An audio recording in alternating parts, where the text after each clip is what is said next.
entre los personajes que he estado trabajando, con la idea de eventualmente preparar alguna cosa, pues, ¿no? Siempre tengo unos cuantos, cocinando. Está este personaje que es Honoré Daumier. Él es o fue un caricaturista muy importante, en la Francia del siglo XIX, pues, ¿no? De hecho, uno podría pensar que la caricatura moderna no existiría tal como la conocemos, sin un precedente como fue el de Dumier. Por ejemplo, por aquí hay una muy famosa de él. Esta es una caricatura, claro, evidentemente las caricaturas de aquella época eran otra cosa, ¿no? Eran algo diferente en su factura, ¿no? Esto es ¿cómo se llama eso? Un linotipo, creo que es no, litografía, perdón, litografía. Esto es lo que se llama litografía, ¿no? Él hacía o sea, no es como hoy en día que, bueno, caricaturista, bueno, es hábil con el lápiz y ya, pues, ¿no? Sino en el caso de Dumier tenía que también dominar otras técnicas, ¿no? Como en este caso la litografía. Bueno, esta fue una reunión que hubo en Londres. De hecho, el título de la caricatura es Conferencia de Londres, donde se reunieron todas las potencias, a determinar el destino de Polonia. Y en el proceso de determinar el destino de Polonia, se trazaban nuevas fronteras para Bélgica, y para Holanda, ¿no? Holanda y Bélgica quedaban con nuevas fronteras, y Polonia al final quedaba, prácticamente anexada a Rusia. Entonces, él representa esa conferencia, ¿verdad? De esta forma, ¿no? Está un zorro, que es el que está, llevando los papeles y todo eso, que representa Inglaterra, ¿no? La conferencia efectivamente se hizo en Londres. De este lado hay un conejo gordote, ¿verdad? Y ese es Francia. Hay un oso, que tiene el pie puesto sobre la mujer en el piso. Este oso sería Rusia, y la mujer en el piso evidentemente es Polonia. Luego tenemos a Austria, y cómo se llamaba, o sea, Austria, y cómo se llamaba lo otro, antes de que se unificara Alemania, bueno, ahorita no recuerdo. Checoslovaquia No, no. no, no, Checoslovaquia no era, o sea, los países hermanos, que posteriormente forman Alemania. Por una parte estaba Austria y por la otra parte estaba, Prusia, Austria y Prusia. Si no me equivoco, Prusia es el caballo y Austria es el mono, o al revés, pues, o sea, uno de estos dos. Y en el fondo, atados con cadenas a un par de postes, está un perro que representa a Holanda, y un gallo, perdón, gallo no, un pavo, que representa a Bélgica. Entonces, bueno, claro, la imagen tal cual, pues, o sea, las grandes potencias discutiendo sobre el futuro de Europa, y cómo iban a quedar las cosas. Polonia tirada a los pies, presionando, o sea, eso, pues sirviéndole de felpudo a Rusia, y Bélgica y Austria invitadas a la reunión, pero realmente sin voz ni voto, pues, o sea, simplemente, como mascota, amarradas en el fondo del corral, esperando la decisión de los dueños de la fiesta, pues, ¿no? Entonces, claro, para nosotros hoy en día, bueno, hay que descifrar la caricatura, ¿no? Pero, en la época de Dumier, esto era la actualidad. Esto era como hacer una caricatura sobre cualquier suceso de actualidad, pues, ¿no? Entonces, la gente inmediatamente reconocía lo que el tipo estaba diciendo, y estaba, digamos, como revelando la hipocresía, que había en lo de la reunión que estaban teniendo para producir un orden más justo en Europa y todo lo demás, él inmediatamente la describe como lo que es, como esa reunión de animales, donde hay una sola víctima, que en ese caso era Polonia. Este, Tremendo zapatazo de la época, tal cual, Gaby, efectivamente. Eso es lo que es un. Ah, bueno, Vicky, para que sepa, es que hay un ¿cómo era la cosa? Hay un caricaturista venezolano muy famoso, llamado Zapata, y entonces por eso Ajá, el comentario de Gaby de que es un tremendo zapatazo, ¿no? Así se llama ok. la columna el espacio, pues, de caricatura de Zapata que tiene cualquier cantidad de años aquí en Venezuela, y entonces se llama así Zapatazo. No, efectivamente, Dumier no era periodista, trabajaba para una revista, pues trabajaba para un periódico, una revista semanal, si mal no recuerdo, que tenía precisamente una actitud muy crítica desde el punto de vista político, y de hecho lo metieron preso, o sea, Dumier terminó preso por sus caricaturas, en particular por una muy atrevida, vamos a ver si la consigo. O sea, este de acá, este personaje de acá, que por ejemplo aquí lo representa con tres rostros, es el rey, este era el rey de aquel momento, el rey Luis Felipe, y ¿De Inglaterra no, o de Francia? De Francia, el rey Luis Felipe de Francia, que era un personaje que Dumier caricaturiza muchísimo y se mete mucho con él, ¿no? Entonces, esta caricatura en particular, él la llama algo así como, creo que pasado, presente y futuro, ¿no? Entonces, de este lado se ve de ladito la cara, digamos, medio bonachona, medio sonriente, del rey, aquí ya su cara de amargado, de este lado también de ladito, una cara, digamos, de viejo todavía más amargado, ¿no? Entonces, él titula esto pasado, presente y futuro, algo así como que antes el rey, bueno, era medio bonachón, en este momento es intratable, y se va a poner peor en el futuro. Entonces, nada, pues tiene un poder de síntesis así, pero extraordinario, Espectacular, sí. espectacular, tal cual.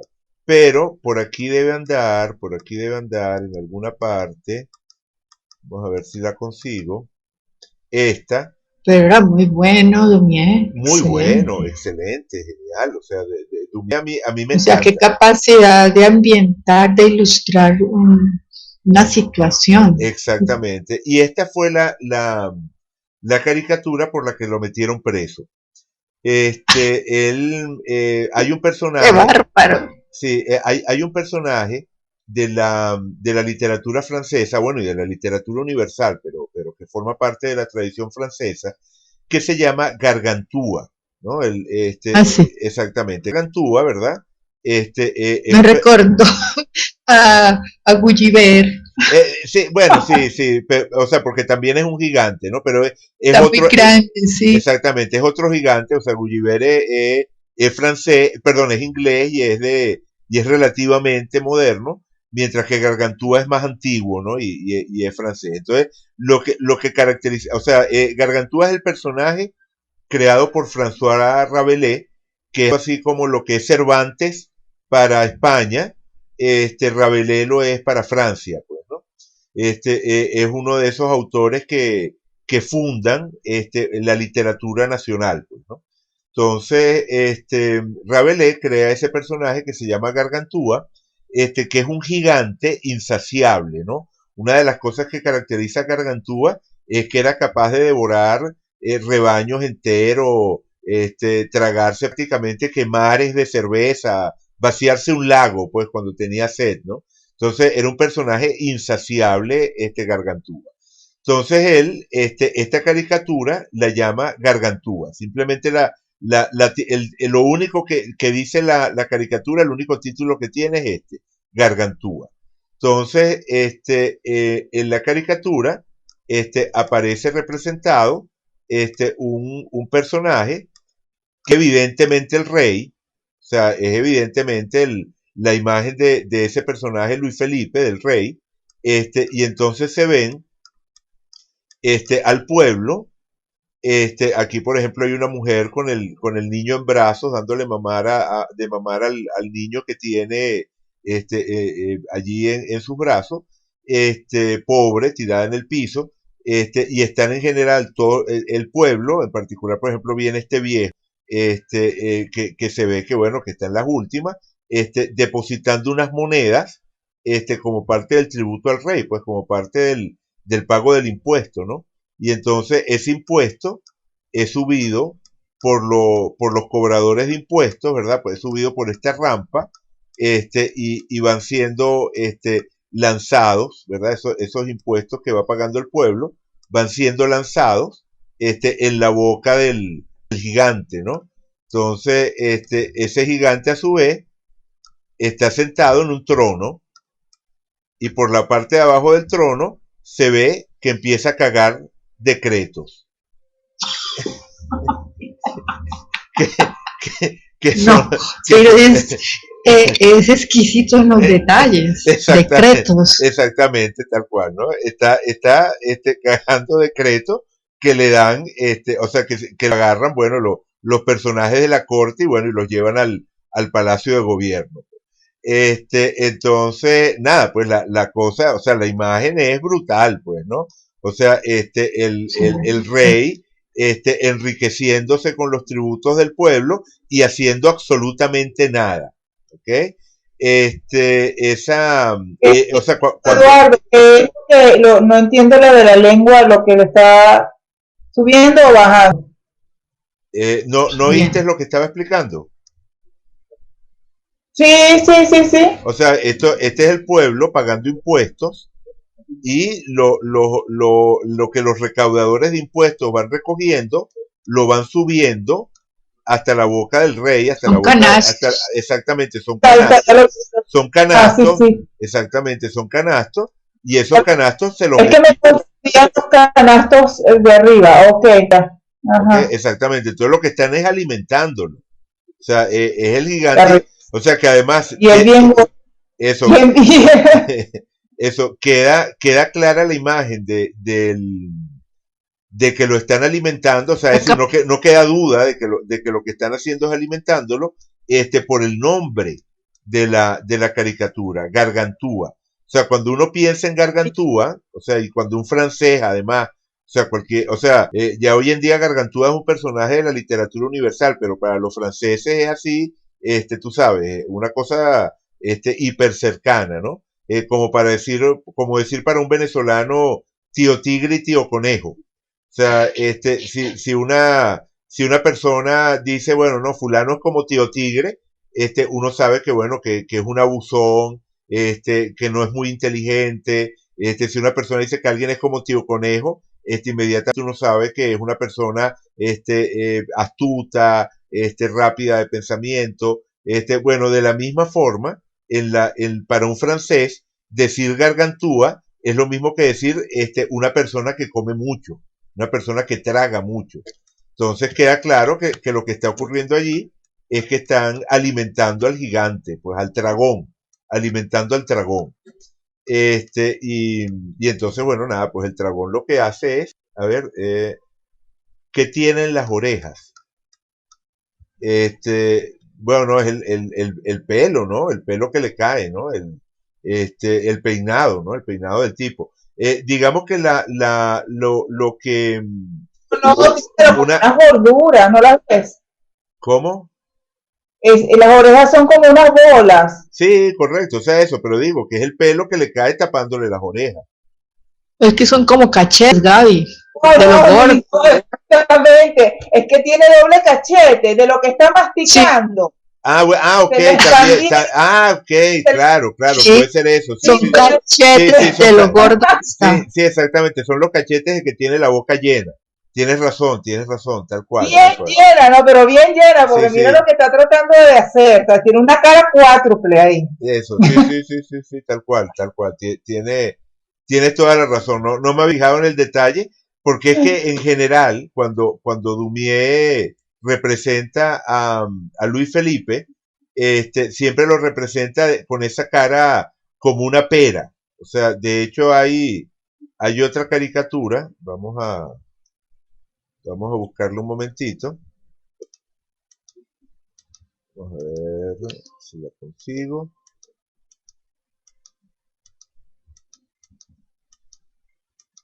Bueno, tal vez sea mejor si pongo miniaturas y trato de ubicarla.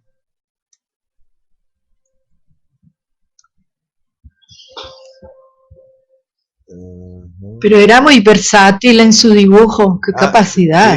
Sí, no, y como pintor. Manejo de colores, de blanco y negro, de técnicas, parecen óleos.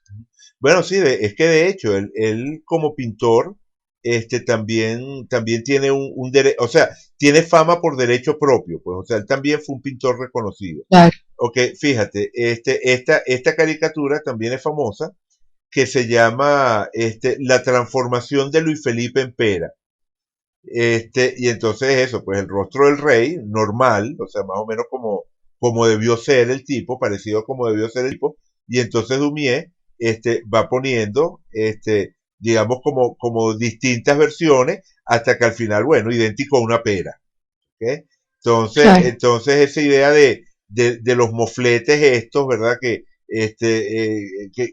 son como hinchados y le dan la forma de pera, bueno, es típico. Entonces, cuando vi la caricatura no me había fijado en el detalle que señalaba Gaby, tal cual, pues como si estos cachetes se le inflaran, por lo tan llena que tiene la boca en ese momento. Vale, genial. Hay otra caricatura que acabo de ver, que también me parece que vale la pena mencionar antes de que veamos su carta, que es esta. Esta también es una genialidad. Esta es una de las cosas geniales de Dumier. Dumier vive en una época en la que en Francia se está dando una tremenda renovación de lo que es la pintura. O sea, los pintores, ¿verdad? Empiezan a pintar los paisajes no tal como aparecen, sino de alguna forma transformados, por una técnica, ¿no? Entonces surge el impresionismo, el puntillismo, en fin, pues, o sea, surgen toda esa serie de técnicas en las cuales el pintor transforma a partir de las luces, como por ejemplo Van Gogh también, ¿no? O sea, el pintor transforma el paisaje, en otra cosa, y lo que aparece en el lienzo ya no es una especie de calco exacto del paisaje, tal cual como se ve, sino que, bueno, los colores y la forma, son otras, y bueno, en eso reside la obra de arte, ¿no? Entonces, claro, ya dejan simplemente de copiar exactamente. y pasan a como a improvisar, a crear, a darle ese toque de ellos, de lo que ellos creen. Eso, el pintor ya deja de ser eso, un copista de la naturaleza, para pasar a ser realmente un creador, ¿no? Ahí con su lienzo. Sí. Entonces, aquí aparece entonces este pintor que está evidentemente en la naturaleza, al campo abierto, ¿verdad? Pintando el paisaje, y bueno, es concentrado en su lienzo.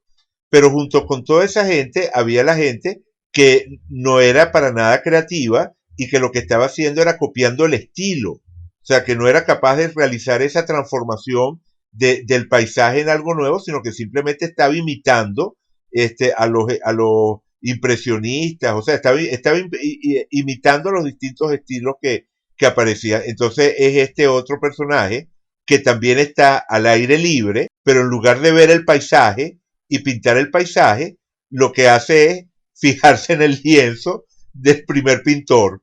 O sea, está al aire libre, pero en lugar de pintar el paisaje, lo que hace es copiarse del primer pintor. Entonces, esto también tiene un poder de síntesis extraordinario, pues, o sea, pone el dedo en la llaga, de todos las personas o todos los pintores, que lo único que estaban haciendo era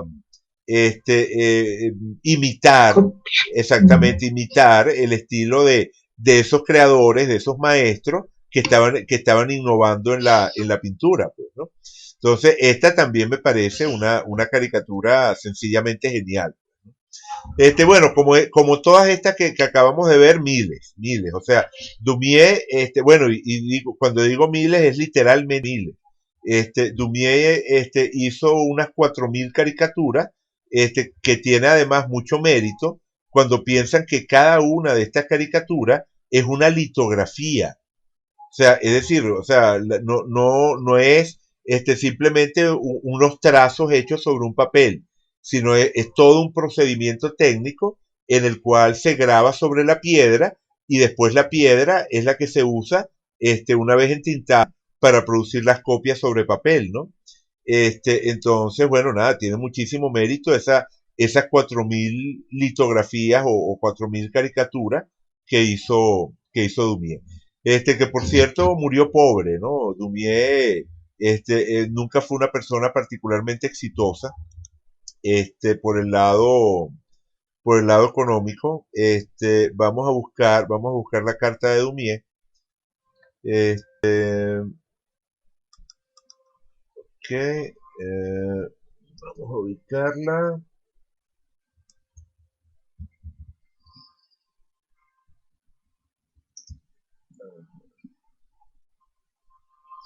Aquí está, Honoré Dumier. Ok, bueno, esta era la carta de Dumier, Piscis, con ascendente en Leo y Luna bien en Piscis. Bueno, ¿qué es lo primero que les llama la atención de esta carta? Que todo está al lado derecho. Vale, vale, eso totalmente de acuerdo. Eso tiene que ver con una personalidad que está muy orientada a la interacción, o sea, al contacto con el otro. El hemisferio izquierdo es el hemisferio del yo, el hemisferio derecho es el hemisferio de los otros. Y al mismo tiempo, el aspecto superior, o sea, el hemisferio superior tiene que ver con lo público y el hemisferio inferior tiene que ver con lo privado, ¿no? Entonces, con una cantidad sobresaliente de planetas, en la parte superior derecha de la carta, la interacción pública con el otro sería un elemento importante de su personalidad. Pero, ¿qué dicen del Sol? ¿Qué dicen del Sol? ¿Qué característica notan en el Sol? Que está en conjunción con el ascendente y que está entonces, solo. No, o sea, estamos viendo, no, es que tú estás hablando de la rueda de la fortuna. Ah, perdón, sí. O sea, dale clic. Dale clic. Recuerda que cuando le das clic, aunque lamentablemente eso no queda grabado en el video, pero si te colocas en alguna parte de la carta y le das clic, yo voy a ver dónde estás dando clic. Exactamente, okay. Ese es el Sol, exactamente, ese es el, bueno, correcto, ahí es Gaby que está señalando el Sol. La conjunción Sol-Luna. Ajá, ¿y alguien más está en esa conjunción? Plutón. Exactamente, él tiene conjunción Sol, Luna, Plutón. ¿Y en qué casa está cayendo esa conjunción Sol, Luna, Plutón? Nada más nada menos que 8. Exactamente, tal cual. O sea, Dumier es un personaje que tiene... Contundente. ¿Cómo? Contundente. Bueno, sí, contundente, poderoso, o sea, tiene el poder transformador, pero digamos que tiene la penetración que está asociada a Plutón y a la casa 8, exacerbada, primero porque tiene toda esa energía en la casa 8 y segundo porque Plutón está en esa casa en conjunción, nada más y nada menos que con el Sol y la Luna, que es el núcleo de la carta, ¿no? Entonces no tiene nada de raro que Dumier viese cualquier situación e inmediatamente traspasara, digamos, como la capa inmediata de realidad y viera, por decirlo así, como los trasfondos, lo que realmente hay detrás de algo, que es uno de los elementos de la casa 8 y de Plutón y de Escorpio, ¿no? Él no tenía nada en Escorpio. Ah, bueno, tenía a Saturno y a Urano, pues, pero quiero decir, no tenía una carga importante de planetas en Escorpio. Pero independientemente de eso, el hecho de tener a Plutón y en conjunción con Luna y Sol y todo eso en la casa 8 ya lo hacía una persona conectada con ese tema de la profundidad, de la penetración, de ser capaz de aplicarle como una especie de aparato de rayos X a la realidad. Por eso es que se dice que la casa 8 es una casa que propicia el tema de la investigación. O sea, que las personas con energía en casa 8 se inclinan hacia el tema de la investigación. Ok, va a decir. Y el hecho que esté en Pisces hace que también él transgreda límites afuera, ¿o no? Bueno, el hecho de que esté en Pisces, o sea, efectivamente forma parte de la historia, ¿no? Pero yo no lo asociaría directamente a la transgresión. Yo diría que Pisces efectivamente es un signo que está muy asociado a cierto tema de libertad emocional, ¿no? Cierto tema de hacer lo que las emociones me dicen que haga. Pero no es, y precisamente por eso muchas veces se ve envuelto en situaciones transgresoras. O sea, los Piscis pueden ser personas que efectivamente transgredan básicamente por eso, por seguir su corazón, pues su mundo emocional, pues, ¿no? Pero no es un signo en el que la transgresión sea un factor definitorio, pues, o sea, que se pueda definir como signo transgresor per se. Claro. El tema de la ¿Quién sería Aries? ¿Los signos de fuego? Tampoco, o sea, es decir, el signo, o sea, los signos transgresores, por excelencia, o el signo transgresor por excelencia es Acuario. O sea, Acuario es el signo, de llevar la contraria, de hacer las cosas de una manera diferente, de romper esquemas. Pero, o sea, la casa 8, más Escorpio, perdón, más la casa 8 que Escorpio. O sea, Escorpio es el signo naturalmente asociado a la casa 8. Y entonces todo lo que uno diga de la casa 8, hasta cierto punto se puede decir también de Escorpio. Pero en este caso, lo que estoy diciendo se aplica más a la casa que al signo. Quien tiene mucha energía en la casa 8 puede tener una cierta tendencia a transgredir. ¿Por qué? Porque la casa 8 es una casa que tiene que ver con los temas tabú. O sea, aquellos temas que de alguna manera están asociados a una prohibición. Entonces, una persona con mucha energía en casa 8 es una persona que puede tener tendencia a indagar, a investigar en temas como el poder, la sexualidad, la muerte, que de alguna manera tienen una cara de tabú social, ¿no? Entonces, por eso puede ser un signo que asociemos al tema de la transgresión, o mejor dicho, no un signo, una casa que asociemos al tema de la transgresión. En el caso de Escorpio, eso también es así, pero ¿qué ocurre? Escorpio, como signo, representa cierto elemento cauteloso, cierto elemento introvertido. Entonces, una persona escorpiana puede tener esa inclinación, pero no necesariamente mostrarla. Mientras que una persona que tiene mucha energía en casa 8, bueno, las situaciones de casa 8 pasan a ser situaciones que se presentan en su vida. Entonces, perdón, Eduardo, si comprendí bien. Ajá. Entonces, casa 8, mucha energía en casa 8, significa todo lo que ya nos contaste. Independiente, entonces uno mira de una manera no tan importante el signo que hay en casa 8, sino la casa 8 como tal, como área de experiencia y los planetas que hay allí.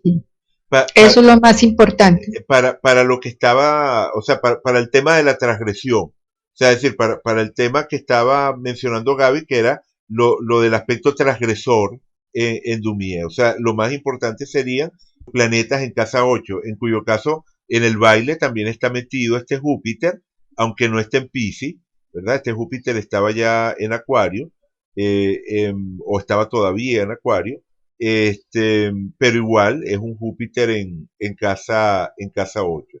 el matiz, o sea, si el signo también aporta un matiz, pero yo lo colocaría de otra manera. O sea, es decir, por ejemplo, ¿qué significa para lo que es Dumié, o sea, para comprender la vida y la obra de Dumié, qué significa que él haya tenido ese Sol, esa Luna, ese Plutón en Piscis? Y no solamente eso. Profundidad. Como profundidad, Piscis es profundo, son aguas profundas, ¿no?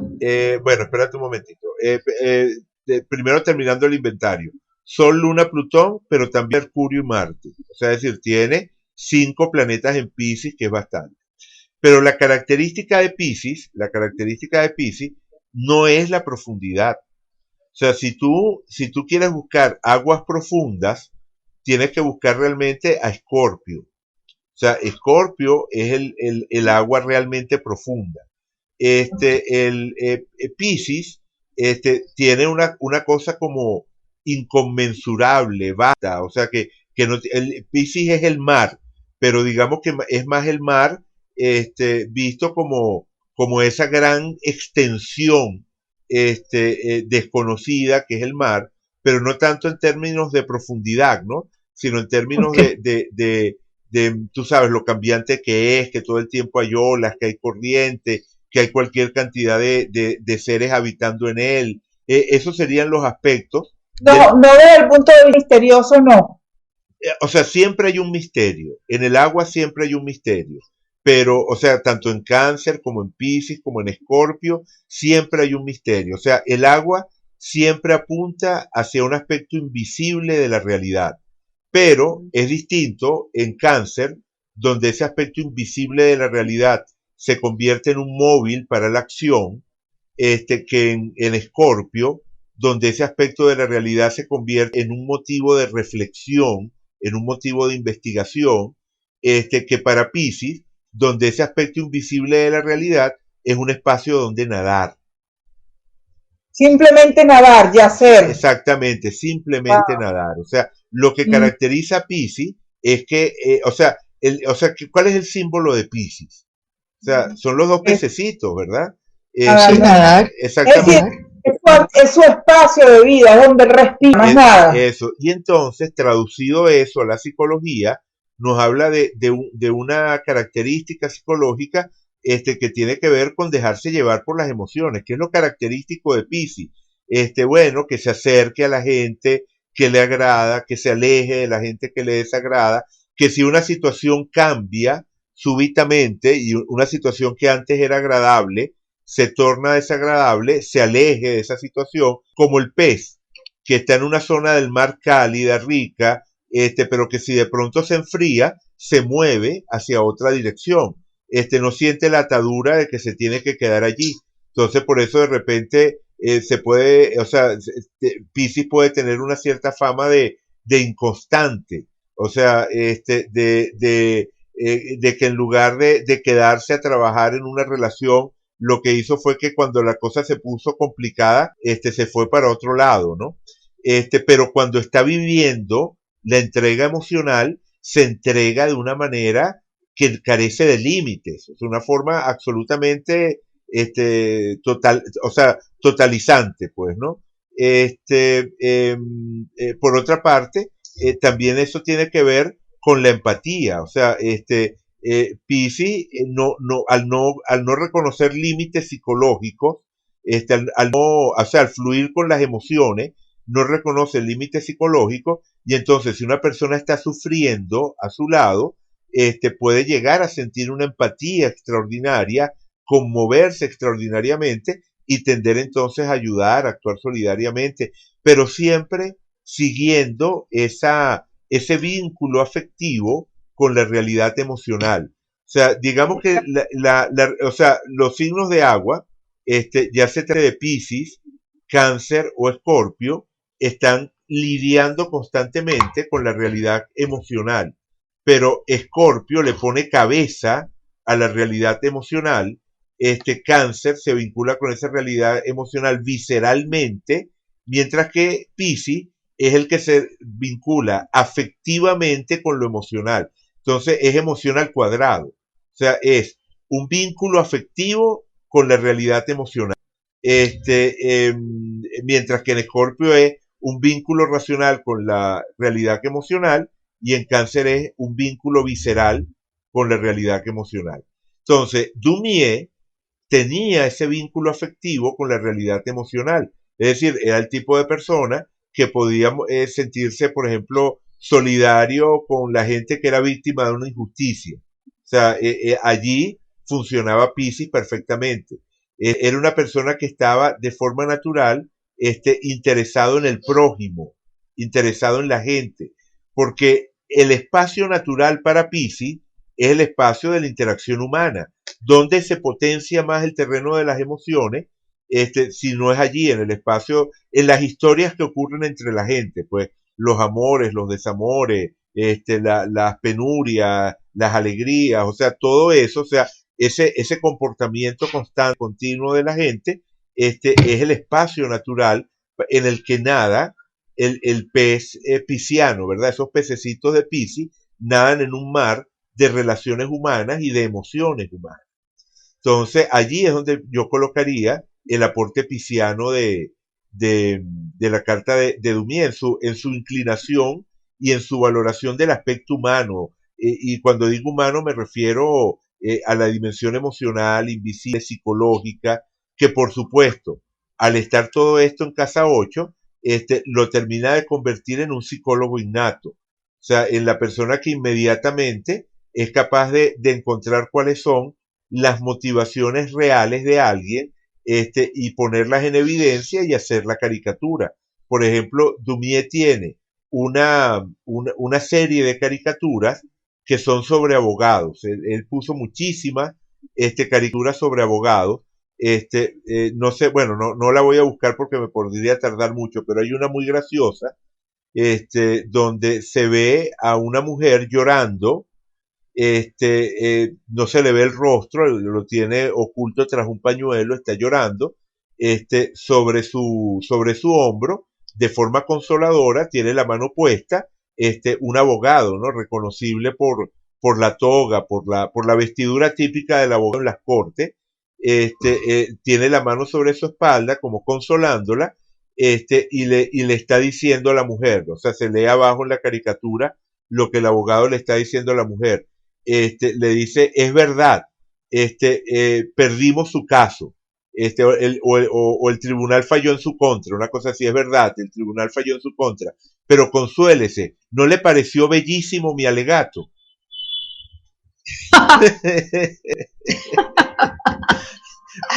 Bueno, muy buen motivo para la consolación.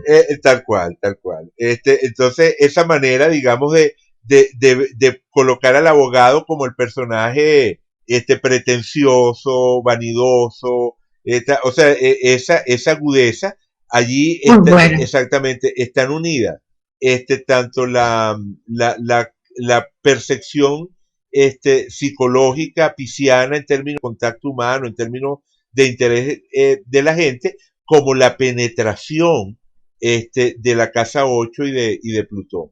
Entonces, allí está esa capacidad de Daumier. Pero, dime, Gaby. Pregunta, como me llama la atención, como estás hablando mucho de ahí, describiste, bueno, a la perfección eso. Si tú hablas detalladamente, por ejemplo, de la sexualidad de este personaje, basado en esto que estamos viendo desde esa casa, ¿no? Una casa que tiene muchos planetas en la casa 8, pero está regida por Piscis. Bueno, en este caso esa casa no está regida por Piscis, está regida por Acuario, ¿no? Está regida por Acuario y tiene a Júpiter, el regente de Acuario, en la cúspide de la casa 8. Eso sería lo que nos empezaría a hablar de pero ¿cuál es tu pregunta? Bueno, no, mi pregunta es que con respecto nada más que a la sexualidad. ¿Qué tal era Daumier en la cama? No vemos. Bueno, no solamente cualquier persona que tenga mucha potencia en la casa 8. O sea, cualquier persona que tenga muchas cosas en la casa 8. Cualquier persona que tenga muchas A mí cosas, eso me intriga porque, claro, yo veo muchos planetas en la casa 8 de un ser humano. Yo me imagino, Dios mío, cómo será una bomba, ¿no? En el sexo esa persona. no Pero, necesariamente, no necesariamente. De lo que podemos estar seguros ajá, es de que el sexo ocupa un lugar importante dentro de su psique. Pero una cosa es que el sexo ocupe un lugar importante dentro de su psique y otra cosa que el tipo sea, no sé, pues, tú que lo sabes, ejerza. exactamente, que lo ejerza. Perfectamente puede ocurrir que una persona tenga una fuerte casa 8 ajá. y sea un sacerdote célibe, Bueno, claro, claro, que claro, cumpla, porque Y siempre la exacto, está gente, y todo lo contrario, la gente que no tiene ningún planeta en casa 8 es exactamente, igual. y que sea hiperactiva sexualmente. O Ahora, sea, una Sí, pregunta, una persona que tenga, por ejemplo, Sol, Marte, ¿qué más? Júpiter, en casa 8, bueno, ¿verdad? Venus. bueno, Regido, regido, no, pero esto casi que es una consulta, ¿no? sí. Marte o Sol, Júpiter, y creo que el signo el signo es una sexualidad inmensamente física y fuerte, casi brutal o bestial. ¿En dónde se ve?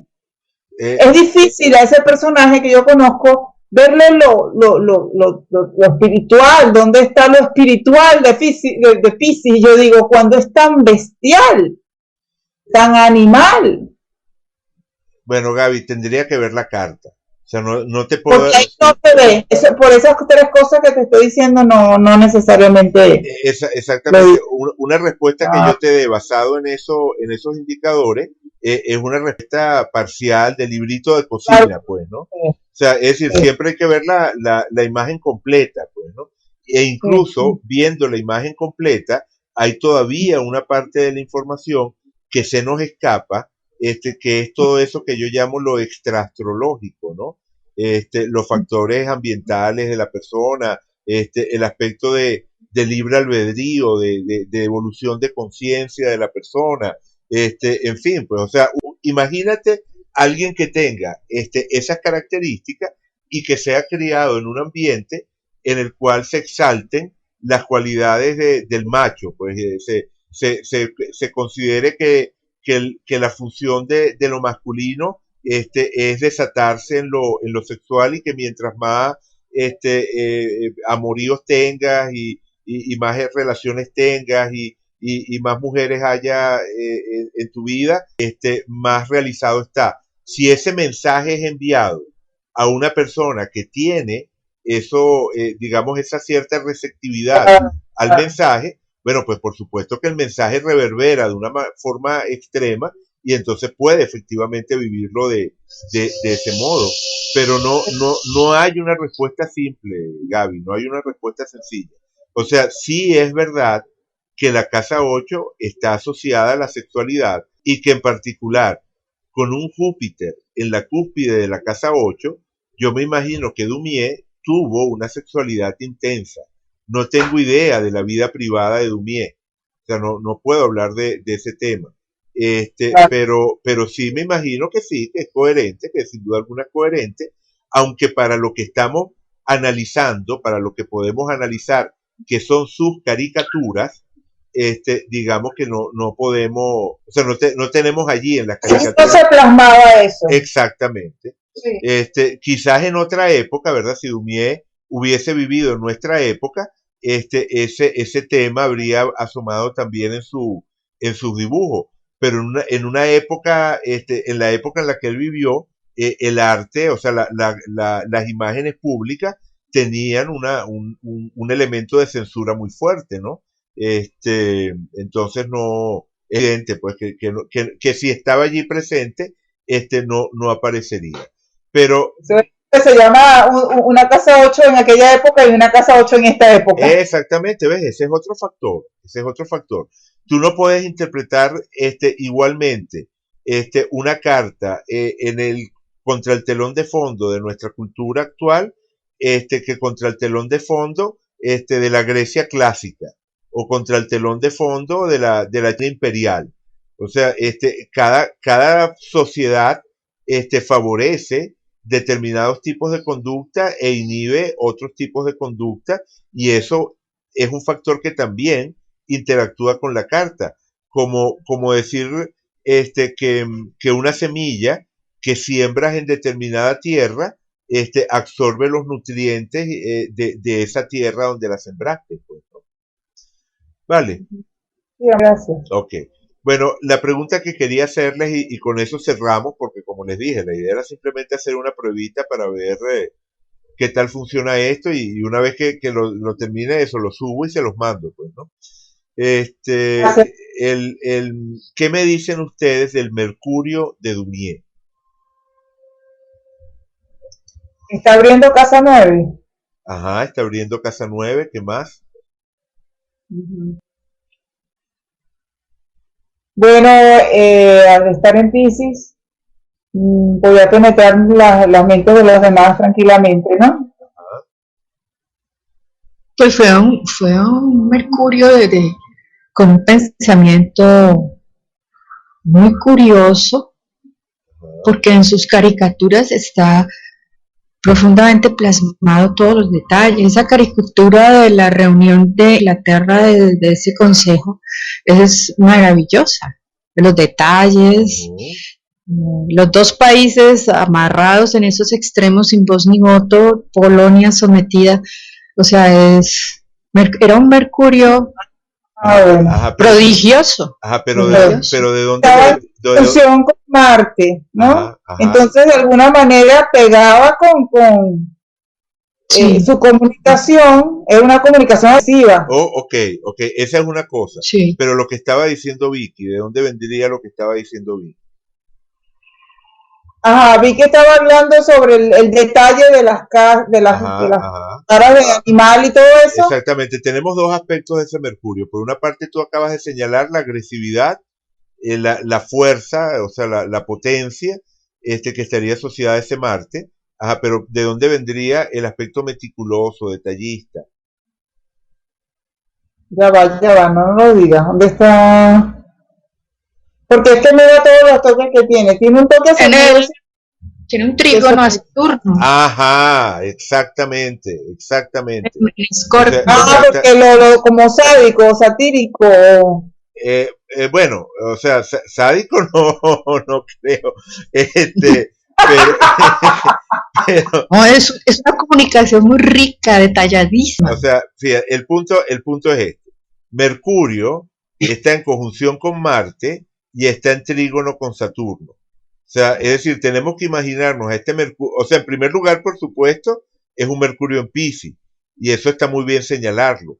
Y es un Mercurio en cúspide de casa 9, y eso está muy bien señalarlo. O sea, o sea, ese sería el punto de partida, un Mercurio en Piscis, en cúspide de casa 9, un Mercurio que tiene una cierta inclinación filosófica inclusive, ¿no? La casa 9 tiene que ver con el tema del pensamiento filosófico, el pensamiento superior, la visión global de la realidad. Y es un pensamiento que está vinculado, como ya dijimos, al tema pisciano, que es el tema de la gente y las emociones, ¿no? O sea, eso está muy bien. Mercurio en Piscis, en cúspide de casa 9, nos empieza a hablar de Dumier. Pero lo que singulariza a Dumier son esos dos aspectos.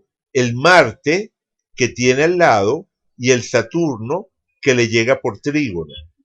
Sí. El Marte que tiene al lado habla de una comunicación que efectivamente puede ser agresiva, o sea, primero tiene un gran vigor, pero es una comunicación que puede asumir el rol del guerrero, o sea, es como una lanza, es la palabra convertida en lanza. Pero además de eso, está el trígono a Saturno que le aporta el rigor, le aporta la rigurosidad, lo meticuloso, el tema del detalle, e incluso podríamos decir que ese Mercurio, en trígono a Saturno y en conjunción con Marte, representa la agudeza de Dumier.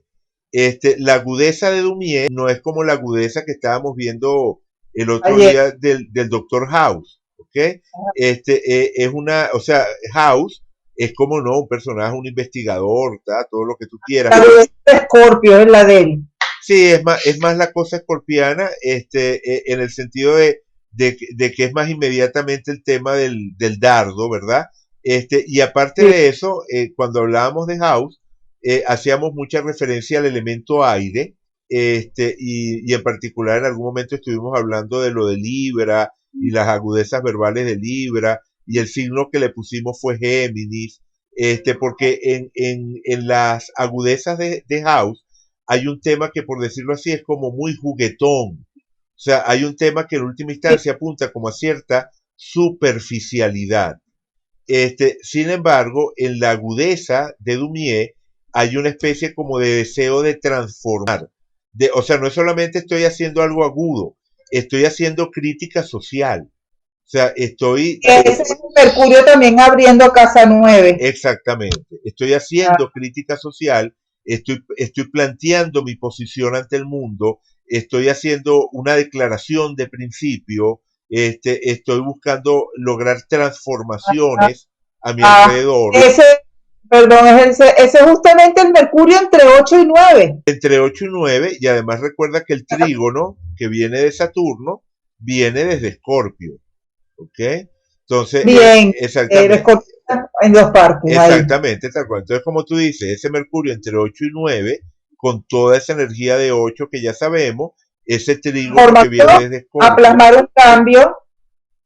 Exactamente. O sea, es decir, la actividad de Dumier, en última instancia, se puede entender como activismo político. O sea, de alguna forma Dumier tenía una especie de activismo político, y cuando lo metieron preso, y a raíz de que lo metieron preso, él estuvo preso como un año, una cosa así, cuando salió, evidentemente, bueno, ni bolsa que fuera, dejó de hacer caricaturas políticas, pero de ahí en adelante comenzó a hacer caricaturas sociales, o sea, caricaturizando los hábitos y los aspectos hipócritas de la sociedad francesa de la época, pues, ¿no? Entonces siempre había esa intención de transformar, de renovar. Pero él traspoló lo político a lo social. Y en los signos, ¿dónde está el que rige política y el que rige social? Bueno, digamos que no, o sea, no podríamos decir qué signo es el de lo político, o tal signo es el de lo social, depende de nuevo de la carta, ¿no? Digamos que de lo que podemos estar seguros es de que al tener Plutón en conjunción con la Luna y con el Sol, el tema del poder era importante para él. O sea, Plutón tiene que ver con el tema del poder. Al tener el ascendente en Leo, también hay una inclinación natural al tema del poder, pues, ¿no? Entonces, esa valoración del tema del poder es lo que lo pudo haber llevado hacia la política, porque es verdad que él no tiene nada en la casa 11, que es la casa naturalmente asociada al tema de la actividad política, y él no tenía nada en esa casa. Y bueno, de hecho, cuando digo que él estaba realizando activismo, digo que lo estaba realizando desde la trinchera de su arte, no que él militara en algún partido de la época. Estaba camuflado. Sí, más bien eso. Recordemos que al estar en casa 8, está naturalmente camuflado, atrincherado, pues, ¿no? La casa 8 siempre tiene que ver con cierto grado de invisibilidad. ¿Vale? Sí. Ok. Bueno, nada, yo creo que, bueno, eventualmente algún día puede ser. Dime. Gracias, Edu. A ustedes dos. Ahora voy a